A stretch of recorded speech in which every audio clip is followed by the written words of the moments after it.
All right, welcome back to Gun Bunny Customs. And this morning we're going to be doing part 2 of turning the capture and pursuit ship from the Lightyear line by Mattel into a G.I. Joe classified Night Raven drone.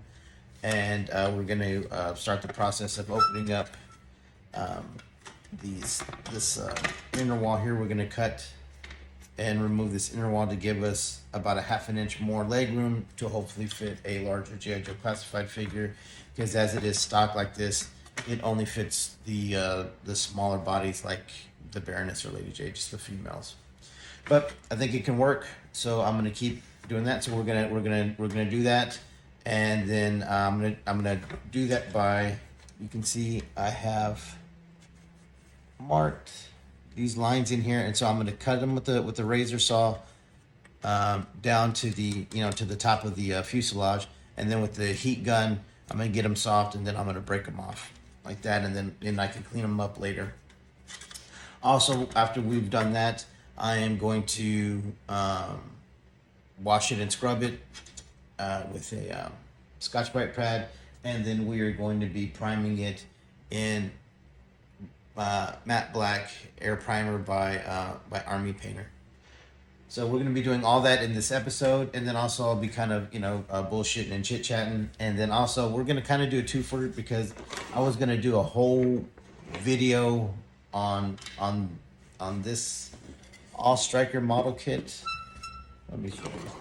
So I wanted it when it first came out, and then it was on sale by Entertainment Earth for a pretty steep discount, so I went ahead and got it.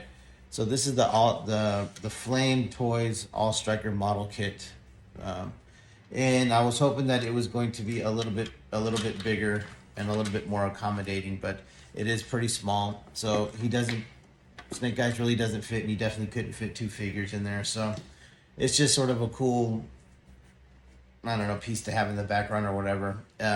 Even at it being deeply discounted, it was still $60. So I'll figure out something to do with it. You know what I mean? I'm probably just going to paint it and just put it kind of in the background as a background piece. It is a snap tight model, so you don't have to glue anything. It took me about, I don't know, maybe about 15 or 20 minutes to put it together while I was watching TV. It's really simple. It comes in big pieces and stuff like that. And it's unfortunate, because if it would have worked, then I would have obviously bought multiples, but unfortunately it's just too small. So I just saved everybody my 20-minute video on that. So there we have with that, and so now we're going to begin the process of cutting these down. So like I said, I have it marked on both of them. As you can see here, I have it marked on both of them. So then we are going to start.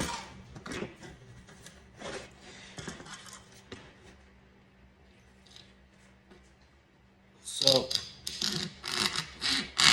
the plastic is pretty thin, so the razor goes through it. The razor saw goes through it pretty quickly.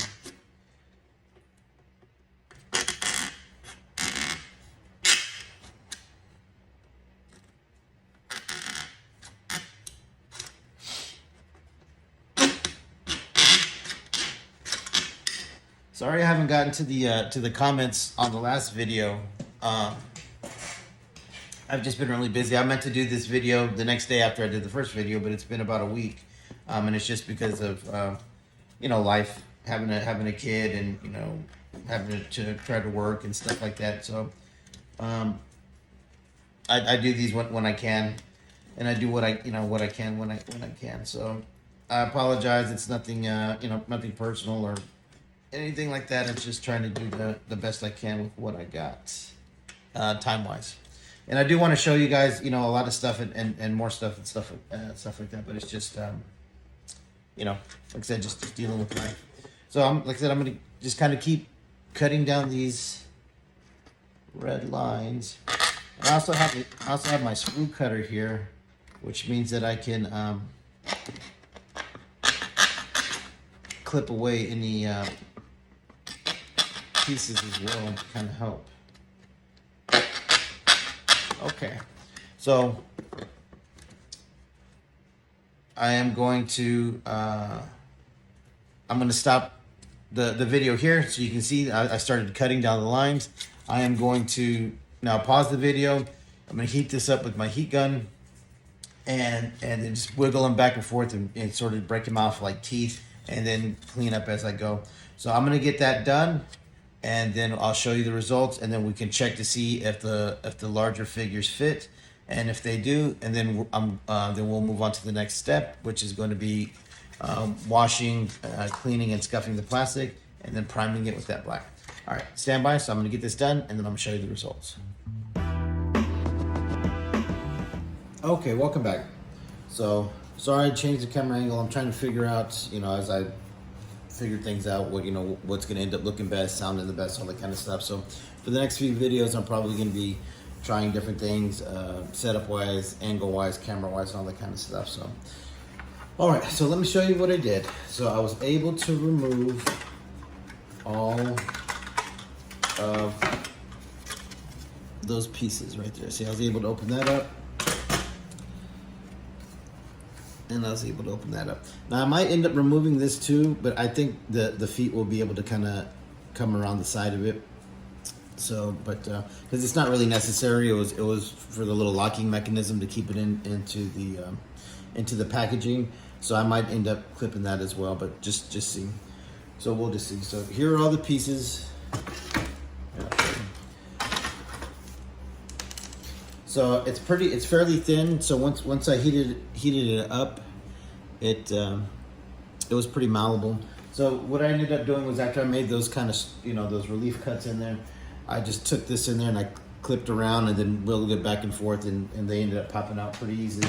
So it only took a couple of minutes to do that. So that's a pretty, hopefully quick and easy way to give us the leg room that we need, because other than that, we're kind of stuck with what we got.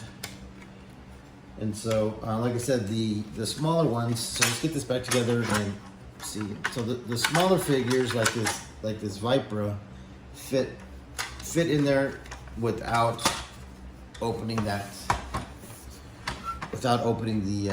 bottom. So you see she slides right in there, and then if you kind of wiggle her and you get her feet all the way to the bottom, she does fit, all the way in there. So luckily it's wide enough on the inside. Let's see if a full,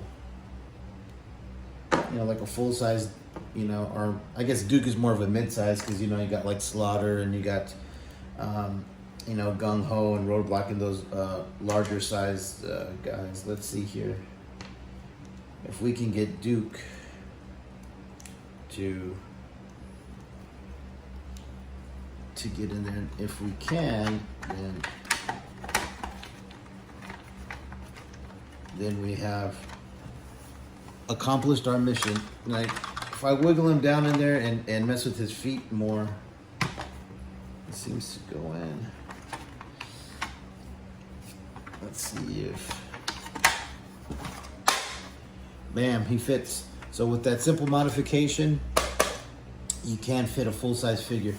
And some people will say, and they have said that in my past videos, well, they look all cramped in there. It's like, well, if the canopy's closed, I mean, what's the difference? You know what I mean? If he fits, he fits. They fit pretty tight in all of our childhood toys. So to me, this works. This works now to fit a full body figure as well. So that's exactly what I wanted, because like I said, this was going to be, it's going to be the drone from on top of the Night Raven. So I'll be making I have to make a pilot for it as well.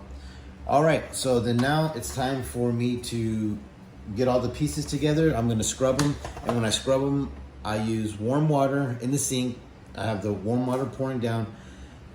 I use Dawn, just regular Dawn dish soap, nothing, any kind of dish soap like that, because that kind of soap helps remove the oils that they put on here that come from like the mold release agents and stuff like that. So then once I wash all that off, I take just a regular Scotch-Brite Scotch pad, and I scuff the whole thing, and that helps kind of open up the surface to help kind of receive and accept the paint. And like I said, the paint we are going to be using is going to be, we are going to start off with this matte black. From there, we are going to also be painting these portions a reddish orange to kind of match the original one. And so, all right, so I'm gonna be off doing that, and when I come back, it'll be all washed and scrubbed, and then we'll get to the paint area and lay on the paint.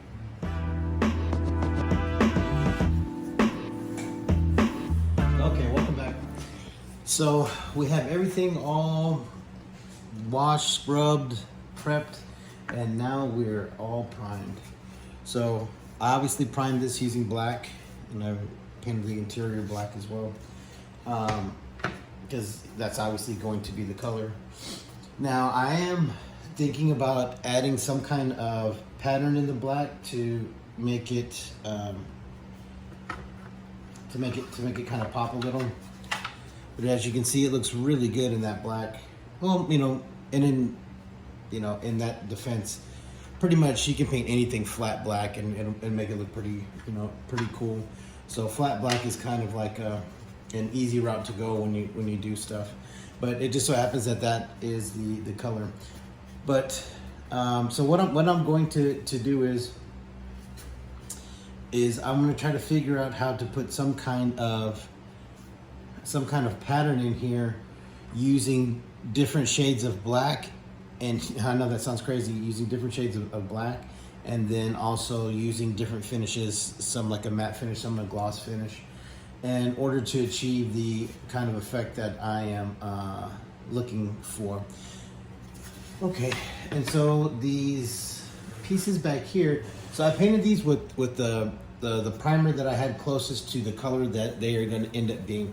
So if you remember, they were like a grayish color, but this is going to end up being like a reddish orange. And so what I had was this kind of burgundy wine color that was a paint and primer. And so I wanted to use it as the primer and get it to be kind of close to the color that we're going to make it. So let's check to see what it looks like. Oh.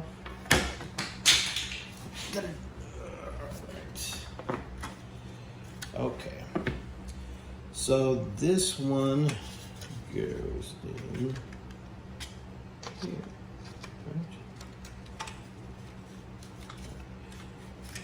And we're just going to kind of mock it in there to see how it looks. Mocked in there to see how this stuff looks kind of together. And I do this quite often during the process because it helps me visualize the final product that we're looking for, and it lets me know, it kind of gives me the ability to see how close we are to the final product, and all that good stuff, and if we are achieving our goals of hitting certain features or aesthetic features that we want out of our custom. Okay, so we're gonna mock all this stuff in there. Let's see how it looks.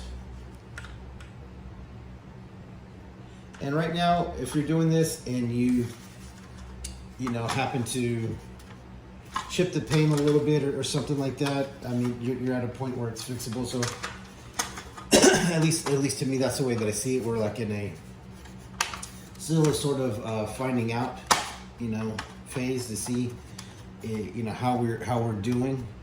But I have to say, I think that looks pretty cool. I think that's a good color combination. What I'm saying, which is like indicative of the original. So there you go. So that's how it looks for now. So what's going to end up happening is I'm going to let this dry probably for a day or two as I think about the next step. So some of the things that I want to do is obviously put some kind of something in here so it's just not so flat black, and then figure out the actual colors. It's going to be a brighter, more reddish color that I spray over this, but I'm just deciding which one I'm going to do. I'll also be spraying this to tint it red, and I will be painting this frame flat black as well. The other thing that I would like to do with this, and then you can see I still got to kind of paint on the inside of that part as well. this back part, the engine, the jet engine, is really detailed, and it is beautifully detailed. They did a great job with that. So what I'd like to do is I would like to add some detail painting to it. You know, if you look at the original toy, it was one big kind of like orangish red piece that was molded in the back, and it's actually, you know, it was kind of a single engine looking rear piece, real similar to this, which is why I wanted to use, you know, one of the reasons why I wanted to use this vehicle to create that. And so, but I am going to be leaving portions of it red, doing different shades of red in there, and then I'll also be doing some detail work, and you know, and all through the thruster or booster engine, whatever the hell it is. This portion here, these up here are going to be, like I said, that same sort of matching red color, and I think that's going to be it. Like I said, we're going to make this black, and we're going to be, you know, we'll be adding those on once we're all done. And once it's all done and kind of together, and I figure out what it is, then we're going to go back and paint it all black again. So then that way, you know, we're going to paint it down the side, because you can already see just from handling it, it can be a little delicate. All right, but I think we did good for our first step. Like I said, we were able to open it so to allow a full figured, let's see here, get them in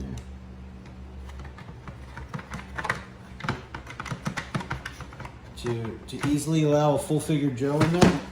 And so we have accomplished the first two goals in our quest to finish this, and one was getting the interior portion open, so then that way we get more leg room, and then we've primed it in black, and we've also primed the parts that are going to be red. And you can see just putting them in there, just look how much it messes up. That's how delicate this is in the early stages. So we're going to let this dry for a couple of days and let it dry really well, and then I'm going to be spraying some more layers of black on there, and then finish figuring out the detail work. And as I do that, I will obviously be filming it, so in the next episode you will see how I figure out how I'm going to paint it, and then painting all the detail, and then tinting this, painting this, and all that good stuff. And then finally, I guess and then also we need to fabricate the lasers that are going to go on the wings, the guns that are going to go on the wings. All right, well, thank you for watching. That's it for now. Stay tuned for the next part, and hopefully we'll get this done pretty soon. All right, thank you. Don't forget to like and subscribe.